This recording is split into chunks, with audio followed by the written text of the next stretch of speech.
Hi, boys and girls. We're going to finish Miss Yonkers' Bonkers.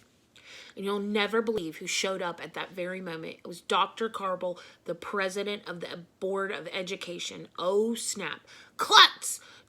Dr. Carble shouted. What's the meaning of this? Nothing to worry about, sir, Mr. Klutz said as Mrs. Robo Yonkers crashed into the whiteboard. Why is it that every time I visit this school, the students are running around like lunatics, demanded Dr. Carble. The kids are obviously hopped up on junk food. Oh, no, sir, said Mr. Klutz. We got rid of all the junk food. We put in a junk food detector at the front door. That very moment, Miss Robo Yonkers rammed into the closet where we hid all the candy the day before. Twinkies, Twix, Jolly Ranchers, Skittles. Chuckles went flying all over the plates.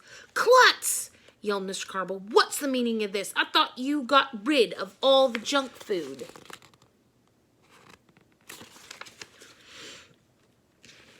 We did, Mr. Klutz said. Somebody get Miss Yonkers on the phone. That's when Mrs. Cooney, who is beautiful, came running in with her first aid kit. She took out her cell phone and started dialing frantically. Miss Robo Yonkers was chasing Dr. Carble around the computer lab. It was just like it was in King Kong movie. Miss Yobo Yonkers was bonkers. Chapter 12, One Way to Handle a Sub. Everyone stay calm, yelled this beautiful Mrs. Cooney. Miss Yonkers is on her way over. She'll know what to do. Miss Cooney put a bag of ice on Emily's head while Mrs. Robo Yonkers chased Dr. Carble around the computer lab. Finally, Miss Yonkers arrived with her cheese head. What's the big emergency? She said. Your robot clone is going crazy, yelled Mr. Klutz. Help! Yelled Mr. Carble. She's trying to kill me. Oh dear, said Miss Yonkers. I guess I still have some I have to work out some of the bugs. How do we stop her? Cried Mrs. Cooney. There's only one thing to do, Miss Yonkers said as she pulled a remote control out of her pocket. I must destroy Miss Robo Yonkers. Everybody stand back. Miss Robo Yonkers had Dr. Carble pinned against the whiteboard. We all hid our eyes. I waited for the sound of the explosion, but nothing happened. The only sound I could hear was Miss Yonkers crying.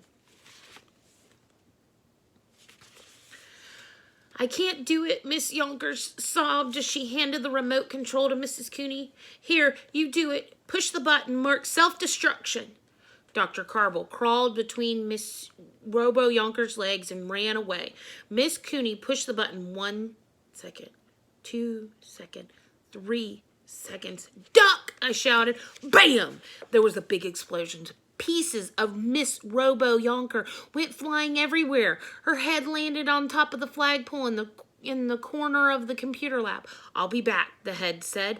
And then it fell into the trash can. It was a real Kodak moment. You should have been there. We got to see it live and in person. When it was all over, Miss Yonkers was sitting on the floor crying. Boo-hoo, she cried. I created Miss Robo Yonkers with my bare hands. I'm sorry, I didn't mean for all this to happen. We told Miss Yonkers it wasn't her fault, that her clone went crazy and attacked the president of the Board of Education, and that it was when little Miss Big Mouth had to open her trap. It's all Arlo's fault, said Andrea. If he hadn't said all those weird sentences to Mrs. Robo Yonkers, none of this would have happened. You killed her, Arlo. No, I didn't kill her, I said, as I pointed at Mrs. Cooney. 'Twas the booty that killed the beast. Chapter 13, the moral of the story. We were all pretty bummed that Mrs. Robo Yonkers exploded, especially Miss Yonkers. All of the kids gathered around to hug her, and that's when the most amazing thing in the history of the world happened. Somebody walked into the computer lab, and you'll never believe in 1,100,000 years who it was. I'm not going to tell you. Okay, I'll tell you. It was Speedy the Turtle. Speedy, yelled Miss Yonkers, you've come back. She picked up Speedy and hugged him and kissed his shell. We were all so happy to see him. No one seemed to care any more that Mrs. Robo Yonkers exploded. If you ask me, Miss Yonkers loved Speedy more than she loved Miss Robo Yonkers. Anyway, Well, the moral of the story is that there is no moral of the story. Who decided that stories have to have morals anyway? Sometimes weird stuff just happens for no reason, especially at my weird school. Maybe Miss Yonkers will be able to build a new robot clone. Maybe she'll make $1 billion from the junk food transformer. Or maybe she'll make a computer that will plug into your head so you don't have to go to school anymore. Maybe she'll stop writing emails to herself. Maybe Emily will stop falling down and Andrea will stop being so annoying. But I'll find a way to live in a world without junk food. Maybe we'll travel through the time to the 21st century. But it won't be easy.